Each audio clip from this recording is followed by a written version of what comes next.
morning, besties. Welcome to today's video. Well, good whatever time it is when you're watching this. You may not be watching it in the morning, but it's morning for me right now. Okay, for today's video, in order to get into the spirit of Love Month, I thought it would be fun to see how many romance books I can read today. Now, I'm not like setting a 24-hour timer or any timer for that matter.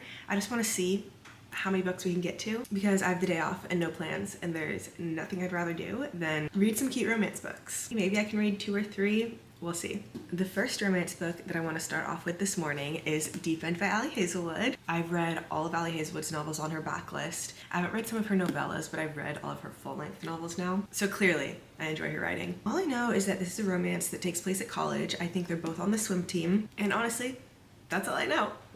So yeah, I'm excited to see how the story unfolds. There's over 400 pages, so I don't remember if that's typical for her books or if that's a little bit longer than they usually are. Hopefully I can get this done in like the early afternoon.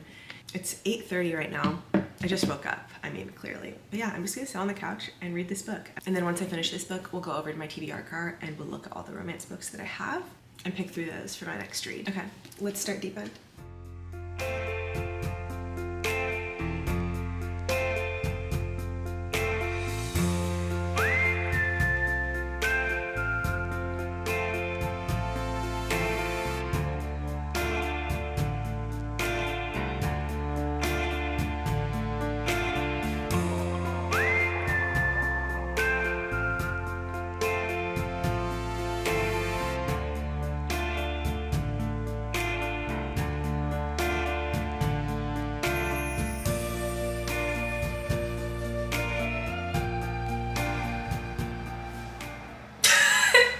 Hello again, besties. It is a few hours later. It is now noon, and I think I'm halfway through this book. I'm on chapter 36, which is page 228, and there are like 440 pages, so I guess I'm a little over halfway. My initial thoughts are that it's super bingeable, super easy to read. There's something about Ali Hazelwood's writing that just like hooks me in. It is potentially a little spicier than I was anticipating. I knew it was gonna be spicy, and I don't mind spice. The entire plot of this book kind of revolves around the spice. If you've read it or are reading it, then you know what I mean. But I just wasn't anticipating that aspect of it. I don't think I'm gonna end up giving this book a low rating by any means. It's just probably not gonna be one of my favorite Ali Hazelwood books because of those reasons, but I am overall enjoying it.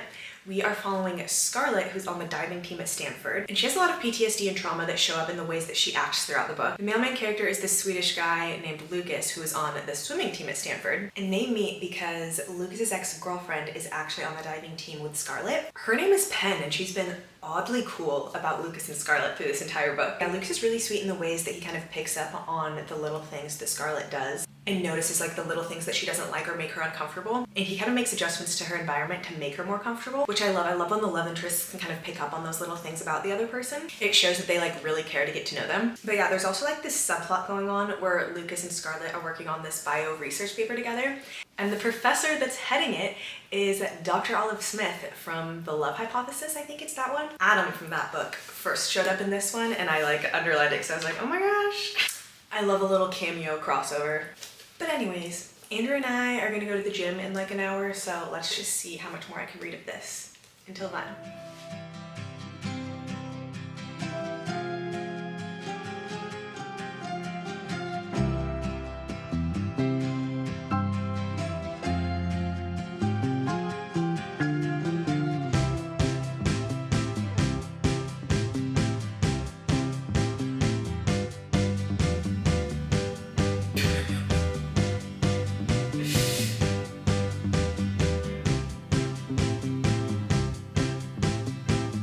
Okay, I just finished Deep End and I really don't know what I'm gonna rate this. Wasn't my fave story, but I like did enjoy my time reading it. So maybe like a 3 to 3.5.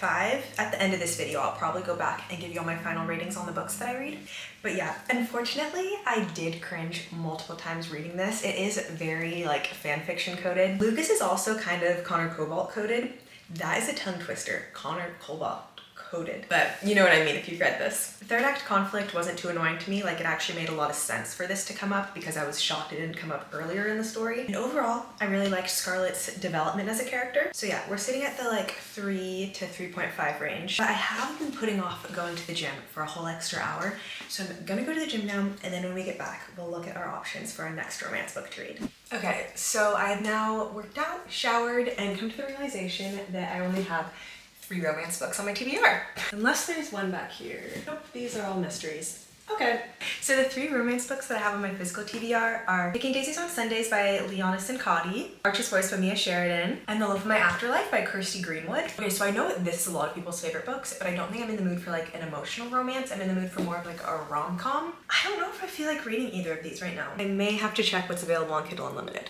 Okay, I've fetched my handy dandy Kindle. Let's see what I have downloaded on here.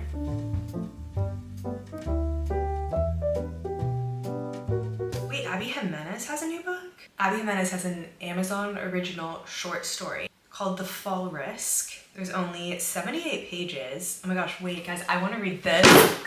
I just got so excited I actually just dropped these books to the ground. I am so excited that I have something by Abby Jimenez to read because I have read literally everything that that woman has published. And I've been so excited for Say You'll Remember Me to come out. I think I have to read this. I literally have no idea what this is about, but look how cute this cover is. We have to read this. Everything is really wonderful right now because I have a new Abby Jimenez book to read. My package from Rode just came, and Andrew just surprised me with a Diet Coke. I'm so happy.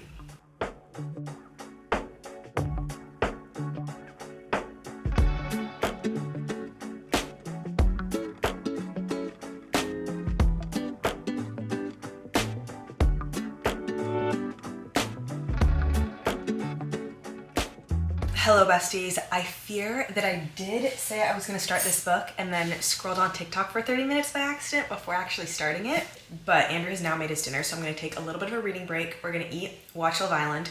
Maybe I'll continue this little short story on the commercial breaks. I wanted to tell you what it was about because I went into it completely blind. Our favorite main character, Charlotte, is actually dealing with a really freaky stalker situation, and before this book starts, she had hired a private investigator, and during the timeline that we're reading, if that makes sense, this private investigator has become her best friend. I love the female friendships that Abby Jimenez writes, and I can already tell that I'm really going to enjoy their friendship. But the story starts when Charlotte and her next door neighbor Seth, who live on the 2nd floor of their building, realize that the stairs have been ripped out of their apartment for some reason. Come to find out, the workers accidentally took the stairs off of the wrong units, and their landlord is like super apologetic, offers to put them up in a hotel, but they decide they're just going to stay in their apartment for the weekend until the workers can come back and put the stairs back in. Which, yeah, basically the landlord called the builders and was like, come back and put the stairs back, and they're like, oh sorry, we can't come back until Monday. So they have to spend a few days locked up in their apartments. And I can only imagine that this forced proximity is going to make a romance blossom. I've read like 30 pages, but that's already like halfway since it is such a short story, and I'm really enjoying it so far. But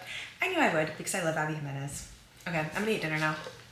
We are back in the exact same spot, just like 2 hours later. It's now 8 p.m. I've eaten dinner, watched Love Island, and finished The Fall Risk, so let's talk about it. Overall, it was super cute, and I definitely recommend it if you're looking for just a quick little story to read on your Kindle. Obviously, don't go into it expecting the characters to be fully developed and to have like a fully developed plot, because it is only 70-something pages, but for what it was, I thought it was really good. I eat up literally everything this woman writes, so I'm not shocked that I enjoyed it.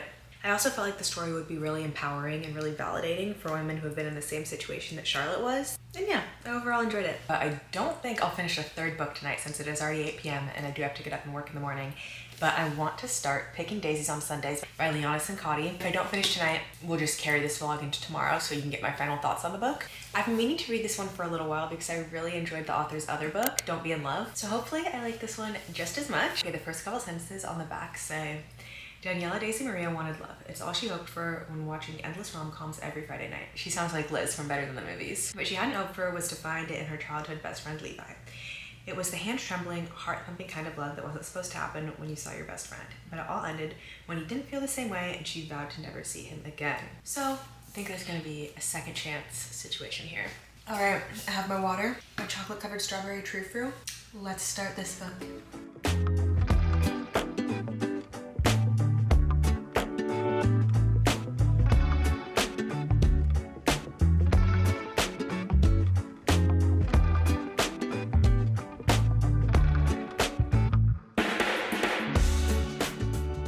Okay, dead parent trigger warning for the first, actually on the 2nd page, just in case anybody cares to know.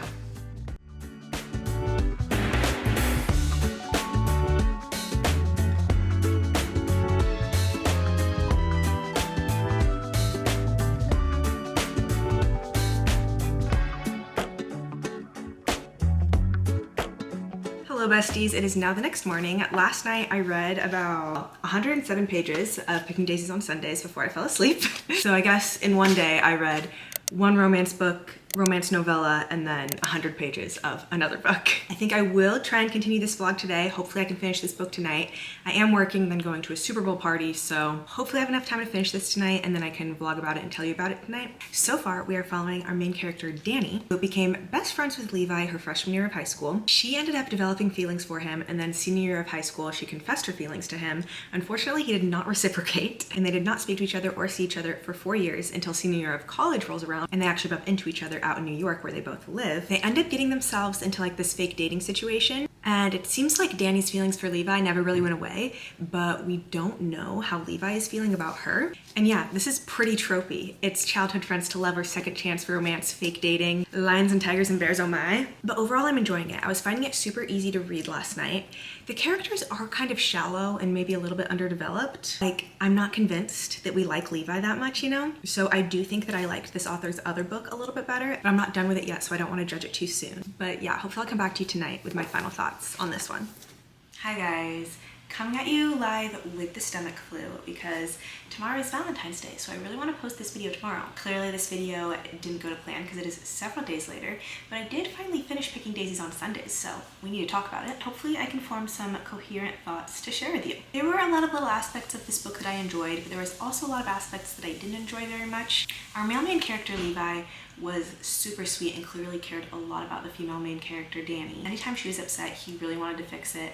But other than that, his character felt like a little bit flat for me. And then Danny, on the other hand, was so riddled with insecurities. I found her a little bit annoying, but I'm like proud of the way that she grew at the end of the story. So yeah, I didn't like it as much as I liked Don't Be in Love. I would still recommend it if you're looking for a little quick, easy rom-com read, but it's definitely not one of my top favorites or my top recommendations. So I think I'm gonna give it 3 stars. So now we need to circle back to Deep End by Ali Hazelwood, which I think I am also going to give 3 stars. As far as a rating for The Fall Risk, the little short story by Abby Jimenez, I don't know if I'm gonna rate that one. It's kind of hard to since it was so short. I did end up reading another short story by Abby Jimenez that I found on Kindle. It was also really, really cute. I forget what it's called. It was called The Situationship, and it followed Maddie, Emma's best friend from Just for the Summer, and Doug, who I think was from Part of Your World. It was the story of their little meet cute, and at the end of it, there was a sneak peek into Say You'll Remember Me, which made me even more excited to read that book. So if you want to read the first couple chapters of Say You'll Remember Me, they're at the very end